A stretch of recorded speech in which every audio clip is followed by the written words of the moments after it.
मंडळी नमस्कार. मी सुजाता चोक. परिक्रमामध्ये आपलं स्वागत. आता 2-3 दिवसावर गोकुळाष्टमी आली आहे आणि आमच्या घरी एक खूप जुनं मंदिर आहे. महाविष्णू यांचं कुलदैवत आहे.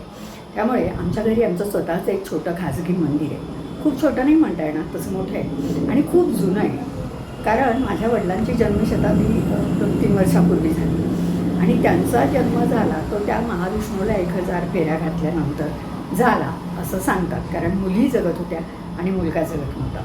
ते असू दे, तो विषय वेगळा. पण त्या मंदिराला साधारण माझ्या हिशोबाप्रमाणे कुठेही त्याचा दस्तऐवज मला मिळाला नाही. आम्ही शोधायचा प्रयत्न करतो पण मिळाला नाही. तर त्याला 150 वर्षाच्यापेक्षा जास्त काळ ते मंदिर आमचं आहे. मला असं आता ज्यावेळी आपण लोकमान्य टिळकांचा काळ आणि आता बदललेलं गणपतीचं स्वरूप हे पाहतो सार्वजनिक, त्यावेळी मला असं वाटलं की माझ्या घरातला माझ्या घरातली गोकुळाष्टमीचा उत्सव कसा कसा बदलत गेला हे थोडं पाहिलं तर चांगलं मजा येईल. तर पूर्वी काय होतं की आम्ही सावकाश पेशव्यांच्या बरोबर आलेलो महाराष्ट्रात, आणि महाराष्ट्रात नव्हे वसई तालुक्यात, आणि त्यामुळे संपन्न आर्थिक परिस्थिती. आणि माझे वडील होते, त्यांना कधीही नोकरी करायची वेळ आली नव्हती, घरीच असायचे. आणि त्यांचे वडील गेल्यानंतर उत्सव चालू ठेवला त्याने. पण त्यांना ना खूप घाई असायची. साधारण 10-11 वाजता, खरा कृष्णाचा जन्म रात्री 12 वाजता आपण करतो, पण ते 10-11 वाजता उत्सव करून आम्ही 12 वाजता झोपून गेलेलं असायचं, इतकी त्यांना घाई असायची. आणि नंतर मग त्यांना नोकरी लागली अंबरनाथला. पण नोकरी लागली तरी ते दर गोकुळाष्टमीला साधारण दुपारी 3-4च्या सुमाराला ते यायचे. उत्सव नेहमीप्रमाणे 10-11 वाजता उरकला, दुसऱ्या दिवशीचं मेहून जेवून झालं दुपारचं की हे चालले.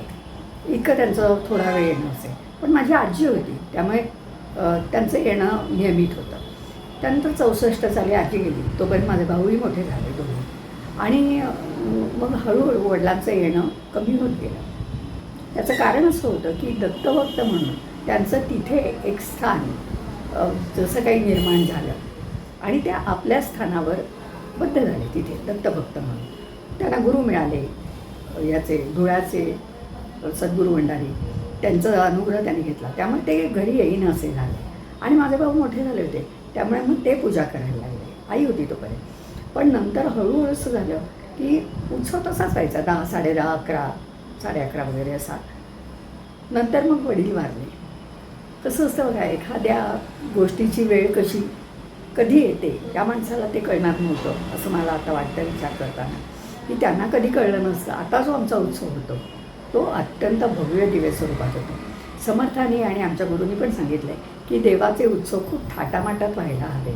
तसा तो आता होतो आमच्या घरी. आणि आम्ही आम्ही दरवर्षी जातो. माझ्या आत्या वगैरे काही येत नाही, क्वचित एखाद 2दा आल्या असल्या तर, पण आम्ही तिथे जातो. आणि कसं झालं आहे आमच्या घरचं, थोडक्यात एक सांगायला हवं की जबाबदाऱ्या वडिलांनी कशा सोपवल्या होत्या. वाटण्या म्हणणार नाही, मी त्याला जबाबदाऱ्या म्हणते. की माझा एक भाऊ आहे, तो माझा पौरोहित्य करतो, त्यामुळे त्याला त्यांनी देवळाची जबाबदारी दिली. आणि मोठा भाऊ आहे, त्याला त्यांनी गणपती आणि नवरात्र आणि इतर देवदिवाळी वगैरे जे काय असेल ते दिलं. त्या अशा अर्थाने आध्यात्मिक ज्या असतील देवाधर्माच्या वाटण्या किंवा जबाबदाऱ्या वाटण्या ते देऊन झाल्या होत्या. त्यामुळे धाकट्या भावाकडे गोकुळाष्टमी असते. आणि काय झालं की सुरुवातीचं काय आम्ही जसं म्हटलं तसं एक घर एकत्र होतं, पण ते भिंत पडली घरामध्ये. आता भिंत पडल्यानंतर पण मध्ये एक दरवाजा होता आणि तो दरवाजा गोकुळाष्टमीच्या दिवशी तो दरवाजा उघडायचा आणि या बाजूला मोठा भाऊ वहिनी राहायचे आणि या बाजूला धाकटा भाऊ राहायचा. ते सगळं घर जसं काही एकत्र त्यावेळी असायचं, कारण आम्ही सगळे गेलेलो असायचो आणि मजा असायची म्हणजे उत्सवाची. आता तुम्ही म्हणाल उत्सवाची तयारी म्हणजे काय, मी स्वतःला खूप भाग्यवान समजते, कारण मी सगळ्यात मोठी आहे.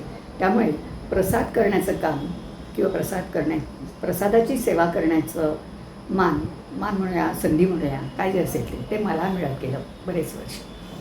ते एक असा डबा आहे आमच्याकडे. त्या डब्यामध्ये 5 प्रकारचे प्रसाद जन्मानंतर ठेवायचे असतात. तर त्याच्यामध्ये खीर असते, त्यानंतर शिरा असतो, पेढे आणि खुरड्या ओल्या खोबऱ्याच्या. तर खुरड्या हा शब्द मी मुद्दाम वापरते कारण तोच आमच्याकडे वापरला जातो. म्हणजे ओला नारळ फोडून त्याचे पातळ तुकडे, तुम्ही खाल्ले असतात पण त्याला काय म्हणतात ते कदाचित काही लोकांना माहीत नसेल. आणि पेढे आणि सुंठवडा मुख्य. तर असं त्याच्यामध्ये प्रसाद असतो देवाला ठेवलेला. आणि संध्याकाळी पवमानाची एकादशी असते. पवमान सुरू झालं की वर अभिषेक असतं.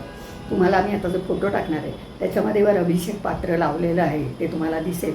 आणि बाजूला बसून पूजा चाललेली आहे हे पण तुम्हाला दिसेल. आमचं देऊळ आता हे देऊळ तुम्ही बघताय हे दुरुस्त केलेलं थोड्या नव्या स्वरूपातलं देऊळ डागडुजी करून केलेलं आहे. आधी थोडं जुनं होतं. बाकी सगळं तसंच आहे, फक्त काही बदल थोडे केलेले आहेत त्याच्यामध्ये. तर ते झाल्यानंतर मग आरत्या, षोडशोपचार पूजा, त्यानंतर आरत्या सगळ्या म्हणजे सगळ्या.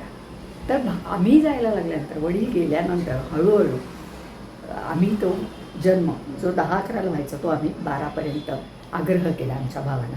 आणि तोपर्यंत पाहुणे खूप यायला लागले.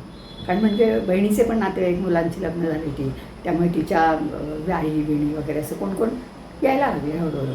म्हणजे माझ्या आत्या येत नव्हत्या, पण आते भाऊ वगैरे येत होते. गावात आमचे काही नातेवाईक आहेत ते येत होते, गावातले काही लोक येत होते. त्यामुळे आतल्या रात्री आरतीलासुद्धा साधारण 25-30 लोक येत असत. 40ही झाल्यानंतर मग त्यावेळी फक्त सुंठवडा नाही, मग त्यावेळी आम्ही पेढे आणि सुंठवडा द्यायला लागलो. आणि नंतर एक वर्ष असं झालं की कॉफी करायला सुरुवात केली. सगळ्या आलेल्यांना कॉफी द्यायची.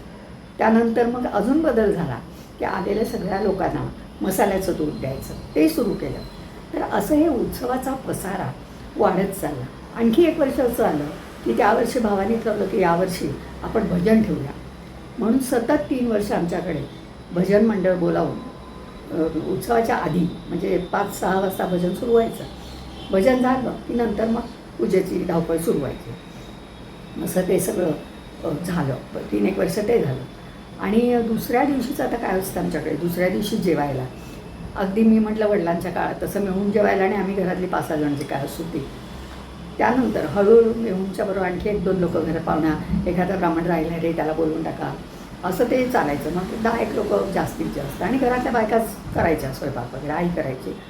आणि नंतर मग तो काळ इतका पालटला, म्हणजे लक्ष्मी जशी काही परत आली आम्ही म्हणतो तसं, की मग नंतर आमच्याकडे आता आचारी बोलवायला लागले जेवण करायला. कारण 50-60 लोक रोज जेवायला असायची दुसऱ्या दिवशी. आणि मग कोणी आला की त्याचं म्हणायचं उद्या प्रसादाला या, हां उद्या प्रसादाला या, हां म्हणजे जेवायला या. आणि मग पक्वांना तर बरेचदा बाहेर येऊन गुलाबजाम असतील, पुरणपोळ्या असतील, जे काही त्यांना त्यावेळी वाटेल ते मागवत असत ते. आणि घर आमचं एकत्रच त्यावेळी पुरतं आमचं सगळं एकत्र असायचं. आता माझा मोठा भाऊ तिथे राहत नाही, त्यांनी स्थलांतर केले, ते पुण्याला राहतात, त्याचं कुटुंब पुण्याला राहतं. बाजूचं घर आमचं बंद आहे आता. त्यामुळे आता आणि नंतर काय झालं की भाऊ पुण्याला गेल्यानंतर कोरोना आला. कोरोनाच्या काळामध्ये सगळंच बंद पडलं. तेवढं बंद झाली, माणसं बाहेर पडणं बंद झालं, सगळं बंद झालं. त्यामुळे त्या वेळेपासून उत्सवाचं स्वरूप अगदी घरातल्या माणसांपुरतं झालं. पण आता यंदा असं म्हणतो आहे माझा भाऊ की यंदापासून आपण परत एकदा पहिल्यासारखा उत्सव करूया. आणि हे ऐकून मला खूप आनंद वाटला की पुन्हा एकदा देवाचं वैभव आहे. त्यांचं खूप चांगलं चाललं आहे. त्याचा मुलगा, त्याची नातवंड 2 आणि सगळे एकत्र, मुलगी आहे त्याची लग्न आलेली, म्हणजे तिला मुलगा आहे. ती सगळी आली तर पुन्हा एकदा पहिल्यासारखं उत्सव मोठ्या प्रमाणावर सुरू होईल असं मला वाटतंय मनात. आणि खूप आनंद होतो आहे. अर्थात मी आता जाणार नाही, कारण मी एक ठरलं आहे की आता शारीरिक मर्यादा स्वीकारायच्या आपण, आणि त्या छान शांतपणे स्वीकारायच्या. माझ्याकडे आठवणी खूपच आहेत, आठवणी खूप आहेत. जसे की आम्ही तुळशींचा 1000 असतो आमच्याकडे, तो व्हायचा असायचा. त्यामुळे त्या तुळशी मोजणं, गाणी म्हणणं, एकीकडे गाणी ऐकणं, लोक कोणी नकला करायचे, आणि आम्ही सगळ्या त्या टेबलाशी बसून सगळं आमचं उद्योग चालायचं. कढी खिचडीचं जेवण असायचं आदल्या दिवशी. ही सगळी मजाच काही वेगळी होती. त्यामुळे त्या आठवणी माझ्याकडे खूप आहेत. मी आत्ता जरी गेले नाही तर मला काही नाही वाटणार. मला असं आठवण करायला मग मनाने तिथे असते, अजूनही मी मनाने तिथेच असते. आता मोठा भाऊ बहिणी नसतात, पण जे काही लोक असणार आहेत त्यांच्याबरोबर मी तिथे असणार आहे मनाने. आणि मला असं वाटतच नाही की आपण काहीतरी वेगळं करतो आहे, चुकीचं करतो आहे. आणि शेवटी माणूस आहे ना, त्याला शारीरिक मर्यादा असणार. बरं आतपूर्वी कसं धक्काबुक्की करून रेल्वेतनं वगैरे जाता यायचं. आता एवढं वय उठून गेल्यानंतर आपण धोकापत करायचा का? पाऊस असतो कधी, पावसात आपण जायचं का? पडलं तर काय होईल? त्यामुळे मी आता कोरोनानंतर बंद झालं होतं जाणं. माझ्या माहितीप्रमाणे मी 2017 साली मी गेले 3 शेवटची असेल. आणि नंतर कदाचित 1 किंवा 2 वेळा मी गेली असेल, पण आता गेलेली नाही मी बऱ्याच वेळेला. त्यामुळे मला असं वाटतं की आता हे चक्र तुटलं आहे, साखळी तुटली आहे, तर ती आता तशी राहू दे. महाविष्णूला मी इथूनच माझा नमस्कार करते. आणि अगदी थोडक्यात हा उत्सव अगदी 4 माणसांपासून म्हणजे घरातल्या 8-10 माणसांपासून 60-70 लोकांपर्यंत कसा भव्य दिव्य होत गेला ते मला तुम्हाला सांगायचं होतं. आणि मलाही त्या आनंदाने अनुभवायचं होतं पुन्हा एकदा मागे वळून पाहताना. तर आता असंच ती त्याच्याबरोबर लक्ष्मी आहे. आपण म्हणतो नारायणाबरोबर लक्ष्मी आली तर ती आपल्याला हवी आहे. नुसती लक्ष्मी टेबलाखाली येणारी आपल्याला नको आहे. तिथे जीच लक्ष्मी आणि विष्णूच आहे ते आमच्या घराचे पालन करते, आमचं कुलदैवत आहे ते. आणि त्यांनी पुन्हा एकदा माझ्या कुटुंबाला पहिलं वैभव मिळवून दिलं आहे. आणि त्यांच्या आमच्या कृपादृष्टी याची आम्हाला खात्री आहे सगळ्यांना, आमच्या कुटुंबालाच खात्री. आणि त्याचा आधार आम्हाला खूप वाटतो, नेहमीच वाटतो. तर आता मी इथे थांबते, पुढल्या वेळी परत भेटेल. धन्यवाद.